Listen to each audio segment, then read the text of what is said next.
Imagine standing at your brother's graduation surrounded by cheers and flashing cameras, and then hearing your own father joke to the crowd that you weren't really his child. That's the moment my world shattered. Hi, I'm Cassidy, and what happened next changed everything I thought I knew about family. Have you ever felt like a stranger in your own home? Stick around. I'd love to hear your story too. Tell me in the comments. Have you ever had to walk away to truly find yourself? I never thought my life would shatter between applause and camera flashes. One moment, I was sitting there, fanning myself with the flimsy graduation program, and the next, I felt the ground give out from under me, though my feet stayed planted on the hot, sticky grass. Grandma June once told me, sometimes the worst betrayals wear smiles. I thought she meant old friendships gone sour or neighbors who borrowed and never returned. Not my own family, not the ones who were supposed to hold me together when everything else fell apart. The Texas sun was brutal that afternoon. It baked the rows of metal folding chairs until they scorched the back of your legs if you shifted wrong. I sat sandwiched between Mom and Dad, clutching my lukewarm lemonade like it could save me from drowning. All around, families waved miniature flags. Kids darted through the crowd, chasing balloons that threatened to float away into the blank blue sky. Nathan's name boomed over the speakers, and the sea of bodies rose to its feet. I stood too, clapping because that's what you're supposed to do. He beamed from the stage, his gown catching the sunlight just right, making him look larger than life. My brother, the golden boy. Our parents shouted his name like they were calling out to a hero returning from battle. When the ceremony ended, we wove through the crowd to the open field where a makeshift BBQ had been set up. Cheap white tents, paper plates sagging under the weight of greasy brisket and coleslaw. It smelled of smoke, sunscreen, and overripe lemonade, sitting too long in the heat.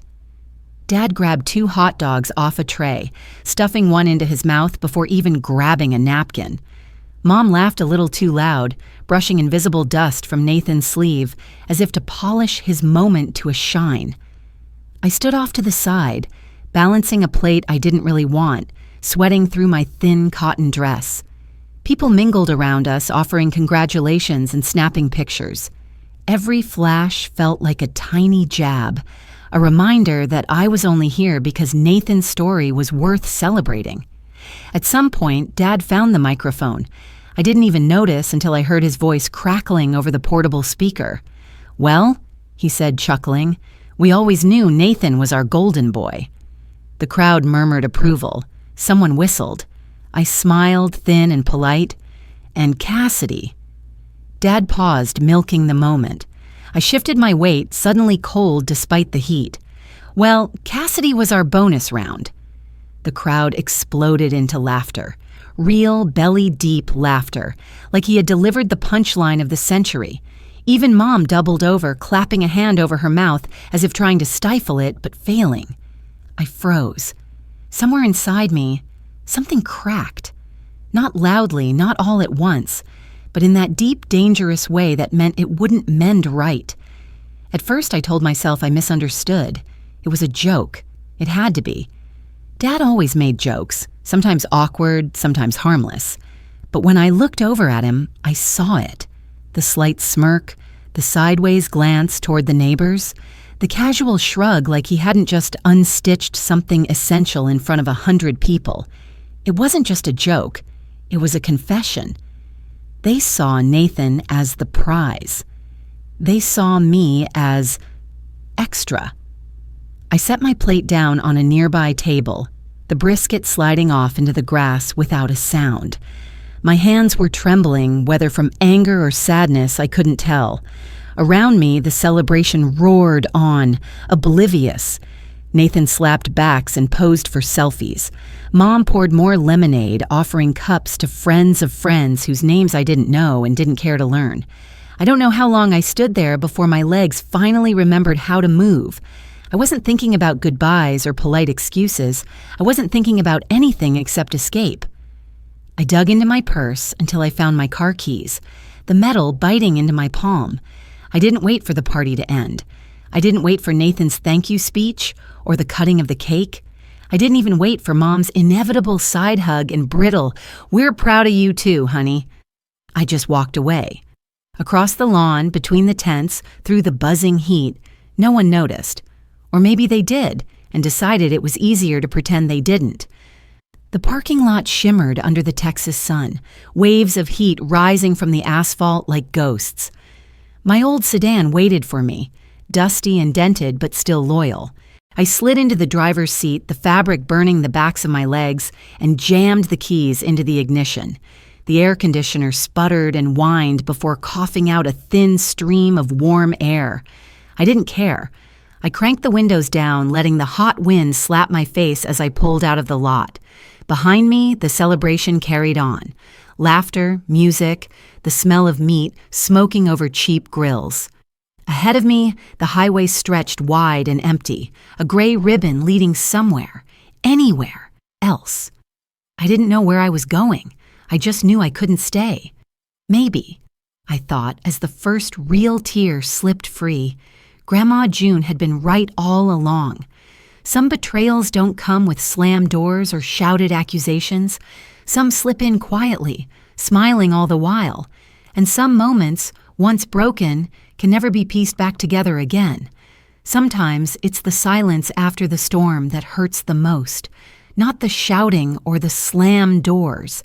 The empty space that follows, the kind that rings in your ears long after the crowd has scattered. The sun had sunk low by the time I pulled off the highway, the sky bruised purple and orange. I hadn't paid attention to the mile markers or the names of the exits. I just drove until the music on the radio faded into static and the gas gauge hovered dangerously close to empty. The station looked like it had been forgotten by the world. A single flickering neon sign buzzed above a cracked concrete lot, the light stuttering like a dying firefly.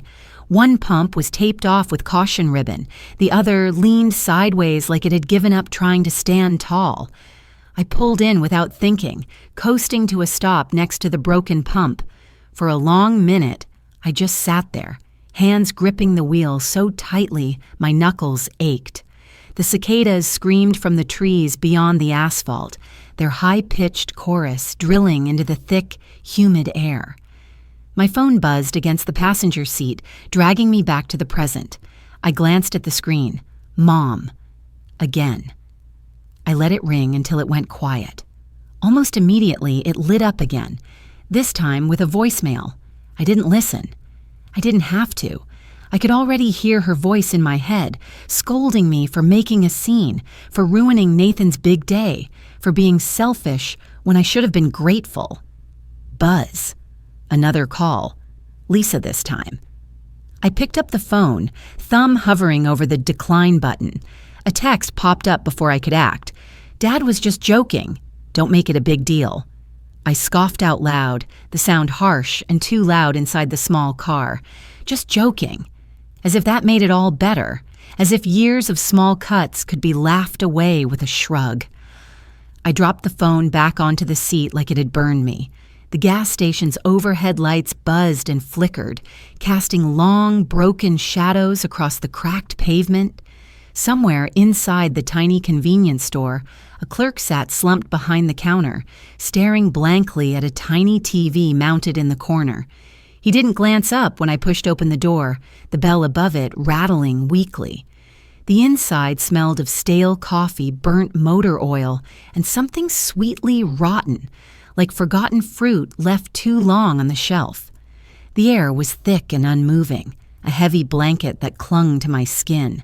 I wandered aimlessly between the aisles, past dusty cans of soup and faded chip bags, not really seeing anything. I didn't need gas. I didn't need snacks. What I needed, I realized, was something I couldn't name yet. At the corner of the window near the entrance, something caught my eye, a wrinkled flyer half curling off the glass. I leaned in. Oregon, Daily Departures. It read, the ink smudged from time and neglect. Beneath the bold letters was a grainy photo of a Greyhound bus, its destination board too faded to read. Oregon. I stared at the word like it might blink away if I looked too long. It felt foreign and familiar all at once, like a half-remembered dream. My phone buzzed again in my pocket. I ignored it. Outside, the night pressed close against the windows, thick and suffocating. The cicada's song grew louder, more insistent. I closed my eyes for a moment, breathing in the heavy scent of old rubber and cheap coffee. Memories flickered behind my lids. Thanksgiving last year, standing at the sink, scraping dried mashed potatoes into the trash while everyone else laughed over a football game in the living room. My birthday 2 years ago, when they forgot until dinner time and hastily scrounged up a half-eaten cheesecake from the fridge. Nathan's engagement party, where I spent the night replenishing the snack trays while everyone else toasted his future. Tiny betrayals, every one of them. So small they almost didn't matter on their own, but together they weighed more than I could carry. Another text buzzed through. I didn't look. Grandma June's voice surfaced from somewhere deep inside me. People who hurt you will always say you're overreacting. I didn't realize I was crying until a tear splashed onto the dusty linoleum at my feet. I wiped my face quickly, glancing around even though no one was paying attention. It would have been so easy to slide back into it, to answer the calls, apologize for causing a fuss, promise to come home and smooth it over, to accept my role as the family's footnote. But standing there, under the flickering fluorescent light, I realized something simple and terrifying. I didn't want to go back. I didn't want their cold dinners or their forced smiles. I didn't want to sit at the edge of family photos, half-cropped out of the frame. I wanted something else. I didn't know what yet, only that it was somewhere far away from here. I stepped outside, letting the door creak closed behind me. The humid night wrapped around me like a second skin. I leaned against the car, staring up at the faded stars, their light struggling against the haze of heat and distant city glow. The map on my dashboard caught the corner of my eye. I hadn't used it in years, not since GPS became second nature. It lay folded and crumpled, a relic from another life. I pulled it out, smoothing it over the hood of the car. The paper crinkled beneath my hands, the lines and highways blurring slightly in the low light. My fingers hovered over the southern states, tracing paths I'd never taken. Without thinking, they drifted northwest, landing on a name I barely remembered hearing in school geography lessons: Oregon. I stared at the map like it was a doorway. Maybe it was. Maybe it was the way out I hadn't known I was looking for, and maybe, just maybe, it was the way towards something I hadn't dared believe I deserved. Running isn't always weakness. Sometimes it's how you survive.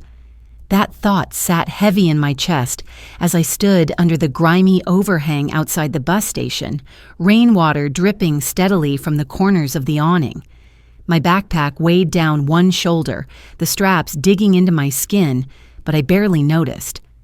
Inside, the fluorescent lights buzzed against the cracked tile floors, the kind that looked permanently stained no matter how much you mopped. The ticket clerk barely glanced up as I approached, his voice flat when he asked, "One way or round trip?" "One way," I said, surprising even myself with how steady it sounded. "Where to?" I hesitated for a moment, then pointed to the wrinkled schedule pinned to the wall behind him. "Portland, Oregon." He nodded, tapping at his ancient computer keyboard with 2 fingers. The printer wheezed and spat out a narrow strip of paper. I paid in cash, the bills crumpled from too long in the bottom of my purse. He handed me the ticket without a word, and that was it. No questions, no judgment, just a transaction. As I waited by the boarding gate, I thought of Grandma June again. Her words drifted back through the fog of exhaustion. New roads are scary, but so is dying inside familiar walls. When the bus pulled in, its headlights cutting twin cones through the misty night, I was the 3rd person to climb aboard. I slid into a seat halfway back, next to a cracked window that rattled slightly when touched. The vinyl was cold beneath my legs, sticky from humidity and age. Passengers shuffled past me, their faces pinched with travel fatigue. A young mother with a sleeping toddler cradled against her chest, a man in dusty boots and a neon construction vest, his eyes already half closed, a college kid with earbuds buried deep, hoodie pulled low. The bus lurched into motion, tires hissing against the wet asphalt. I leaned my forehead against the window, feeling the vibration of the engine hum through the glass. Texas slipped away behind us, swallowed by the night. At first I tried to read the faded magazine I found stuffed into the seat pocket, but the words blurred and my mind wandered. I reached into my bag and pulled out a battered notebook, the one I'd carried for years but rarely used. I opened to a blank page and stared at it, unsure where to start. After a while, I began to write. Not full sentences, just fragments. Pieces of memory that clung stubbornly to my skin. Thanksgiving, cold dinners, standing alone by the sink, Nathan's engagement party, me holding trays while everyone else toasted, Grandma June's last hug, warm and a little desperate, like she knew it had to last longer than it should have. Quiet wishes followed next, slipping onto the page without planning. A place where no one called me extra. A family I could build, not just serve. Freedom. I wrote that word over and over, the pen pressing harder each time until the letters nearly tore through the paper. Outside the window, the dark countryside stretched in every direction, endless and heavy.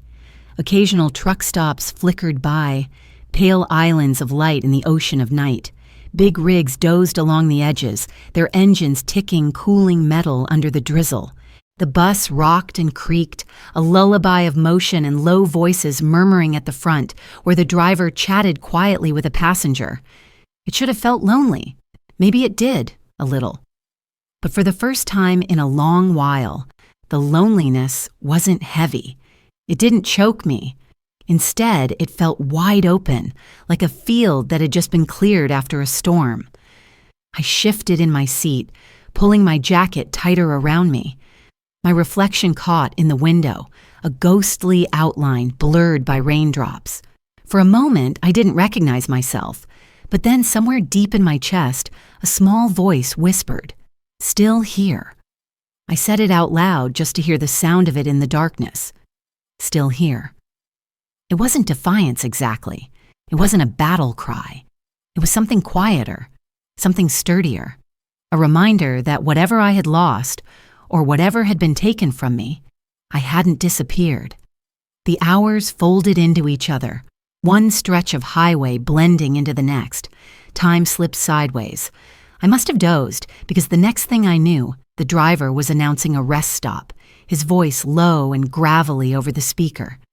I stayed in my seat, watching as the young mother shuffled her toddler onto her hip and headed toward the tiny convenience store. The construction worker followed, hands shoved deep into his pockets. I wasn't hungry, I wasn't thirsty. I just wanted to keep moving.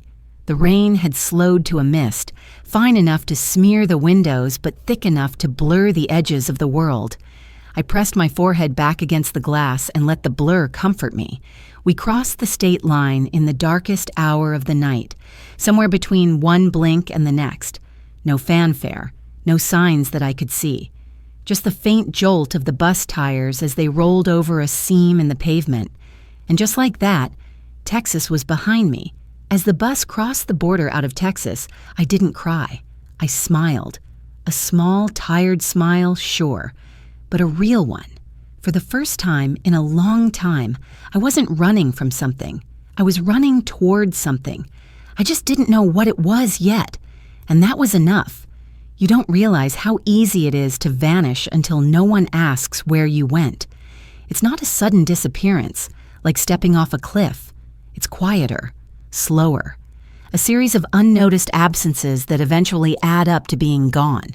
By the time the bus eased into Eugene, the drizzle had soaked the sidewalks and turned the streetlights into blurry halos.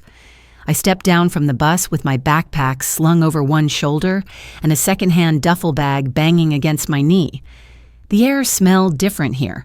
Wet asphalt, brewing coffee, damp moss clinging to brick walls. I didn't know a single person in this town. That thought should have terrified me. Instead, it felt strangely clean, like a blank page. Grandma June's words drifted back as I wandered past shuttered shops and fogged cafe windows. Home isn't the place you come from, it's the place that welcomes you back. I found the upstairs studio by accident. A crooked "For Rent" sign hung in the window above a bar that rumbled with low music even in the middle of the afternoon. The landlady barely looked at me as she handed over a set of scratched keys. First month's rent in cash, no questions asked. The place wasn't much. A single room with a battered mattress on a metal frame, a sink the size of a salad bowl, and a radiator that clanked like it was protesting every breath of heat it pushed out. The floorboards sagged in the middle and creaked with every step. But it was mine. I spent the first night lying awake, listening to the muffled bass from the bar below and the endless tap-tap of rain against the window. I wondered if anyone back in Texas had noticed I was gone yet.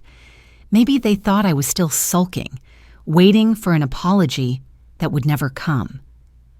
The next morning, I wandered into a small cafe 3 blocks from my building. The smell hit me before the door even finished swinging closed.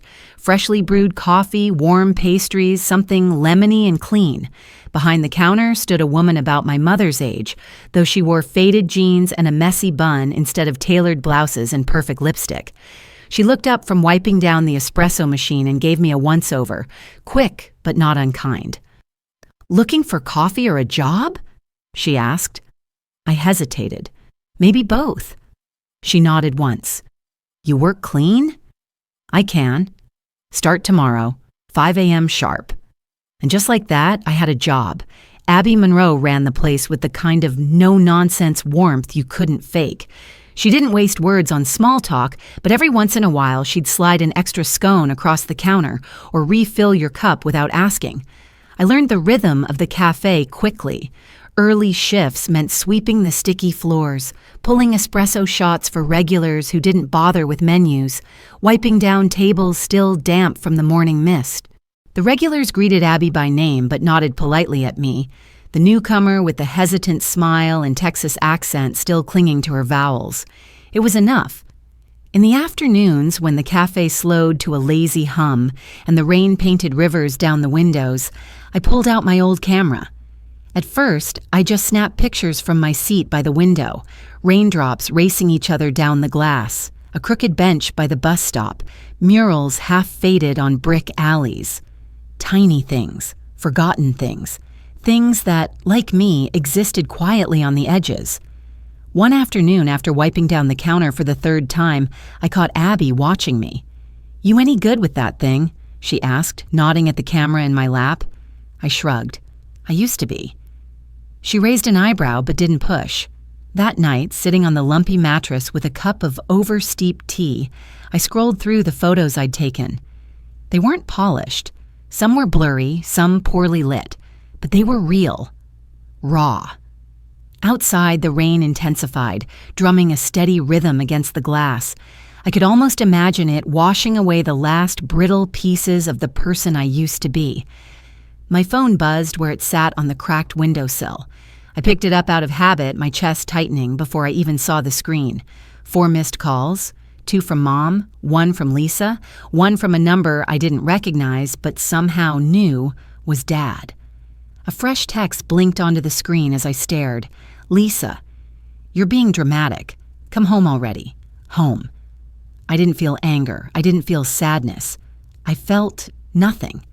Just a heavy, settling certainty that this chapter was over. I scrolled to the settings menu, thumb hovering for only a second before tapping Block Contact.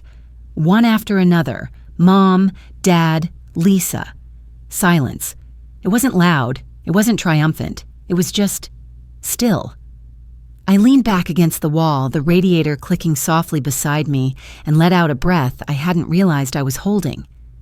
The next morning, I showed up early to the cafe, wiping down tables before Abby even unlocked the doors. She watched me for a minute, then slid a laminated flyer across the counter. "Community art show next month," she said casually. "Open submission. Might be good for you." I stared down at the flyer. Handwritten in cheerful markers, it promised a chance to showcase local artists at the downtown library. "I'm not really an artist," I mumbled. Abby shrugged. "Neither are half the people who'll hang stuff on those walls. Doesn't mean you shouldn't." She moved off to grind coffee beans, leaving me standing there with the flyer burning a hole in my hands. Maybe home wasn't where you started. Maybe it was where someone, even a stranger, believed you deserved to be seen. Maybe, for the first time in my life, I was ready to take up space. Sometimes, what they erase says more than anything they ever spoke. It's not just the words they never said, it's the spaces they never made for you, the photos you never appeared in, the memories they edited without asking.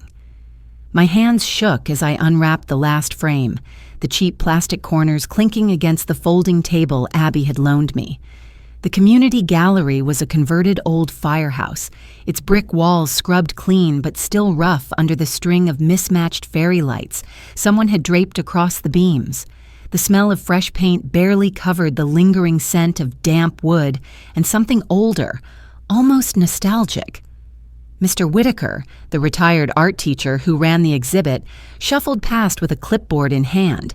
He paused by my table, peering over his glasses at the small collection I'd pieced together. "You sure about these?" he asked, his voice low and gravelly. I nodded, though my stomach flipped. "They're personal."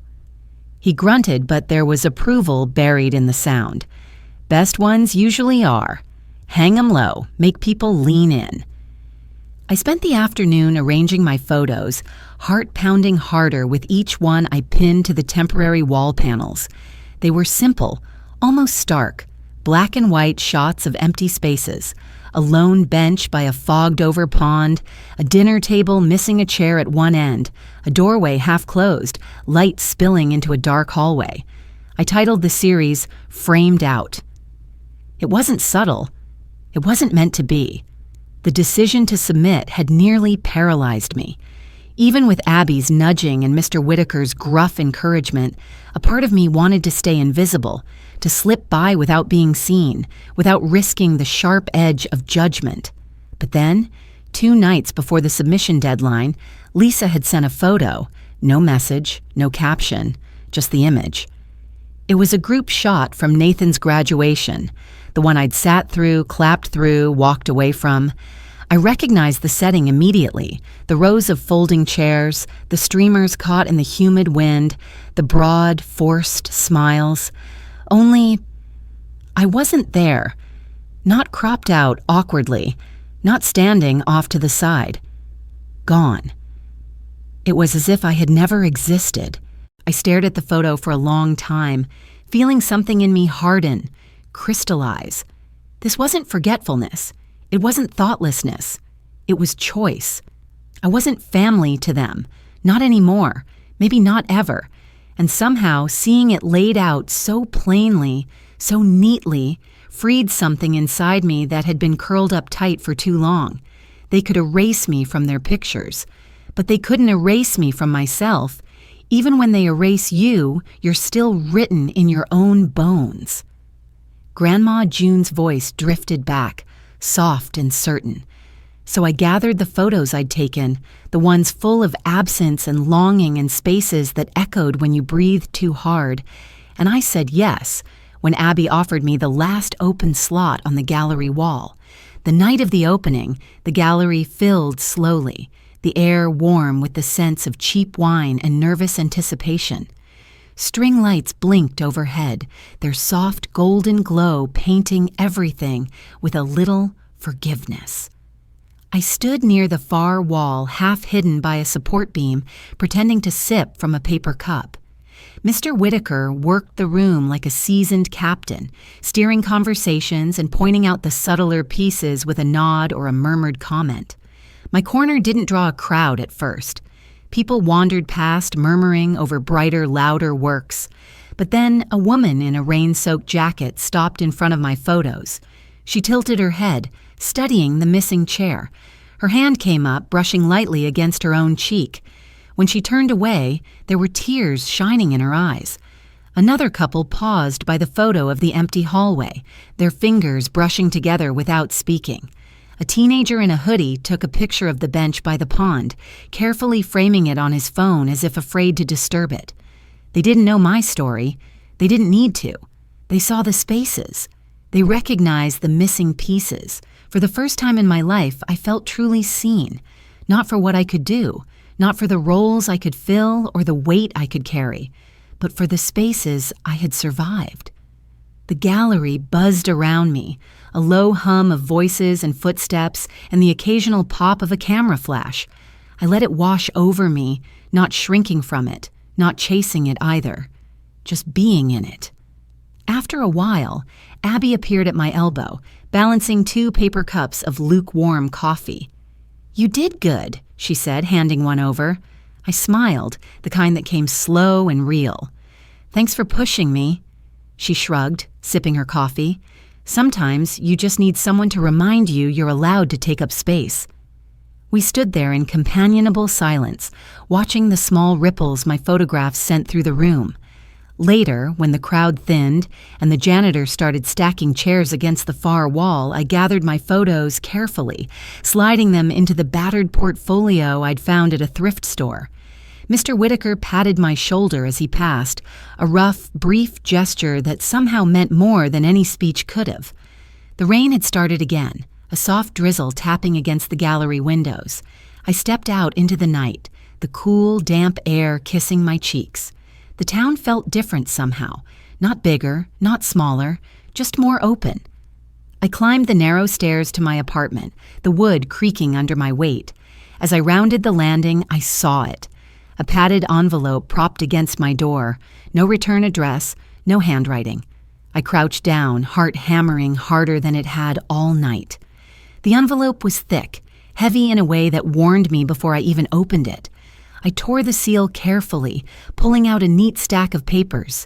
Legal documents, a declaration requesting me to sign away any and all claims to family assets, future inheritances, properties, to avoid future familial disputes, the cover letter said in cold, practiced language. They weren't just cutting me out emotionally, they wanted it official.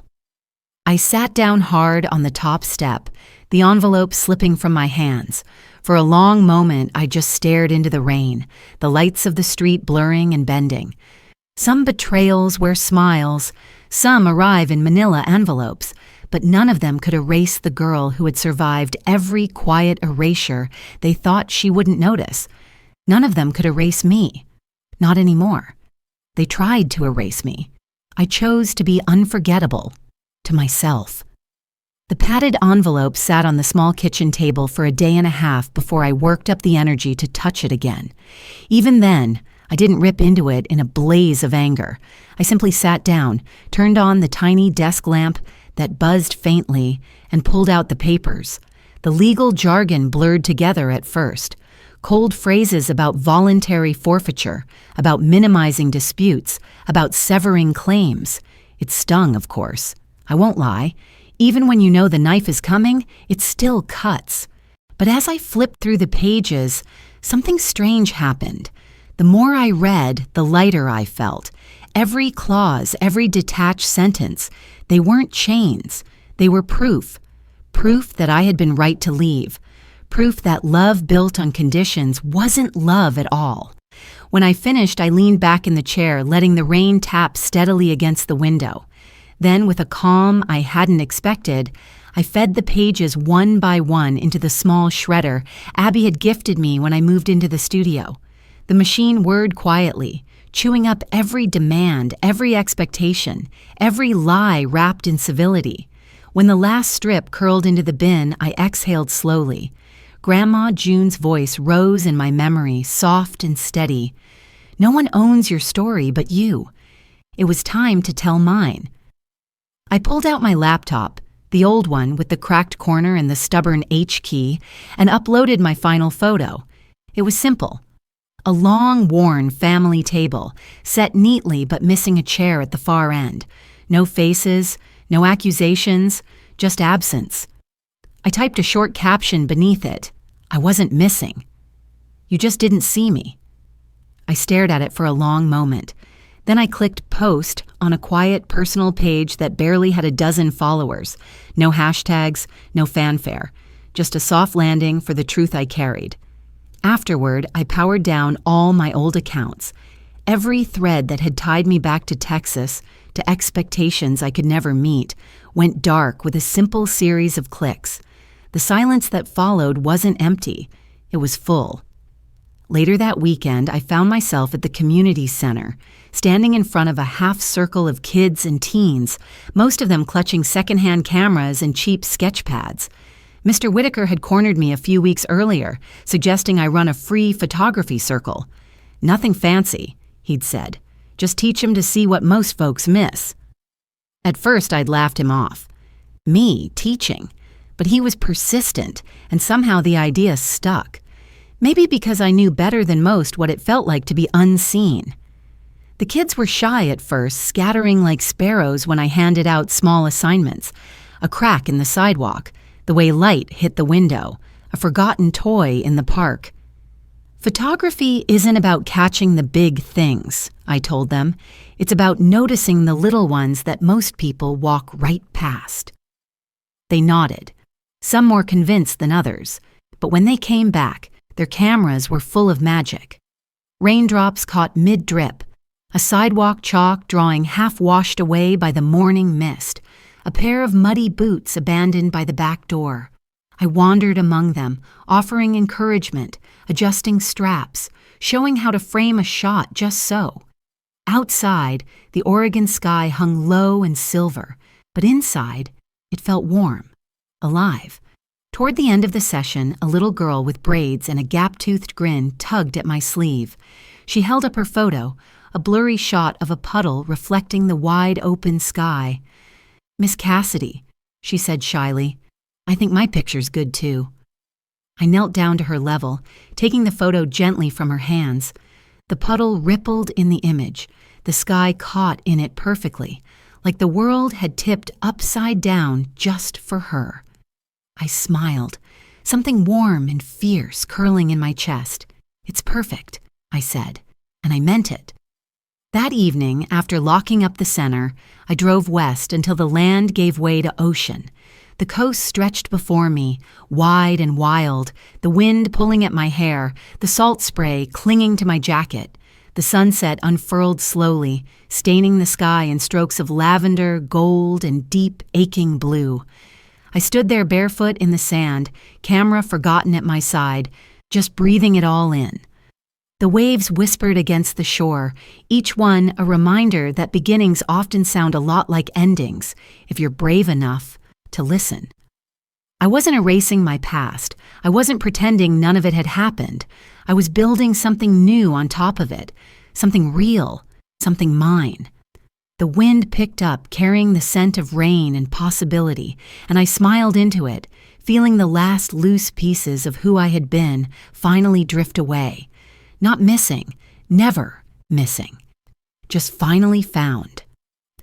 There are some things in life that cannot be mended, but we can learn to build on those gaps. I have learned that home is not always where we are born, but sometimes it is where our hearts find peace. If we are brave enough to listen to ourselves, we can make a home out of the pieces that seem unfixable. If this story has touched you, I invite you to share your thoughts. Because sometimes telling your own story is a way to find home.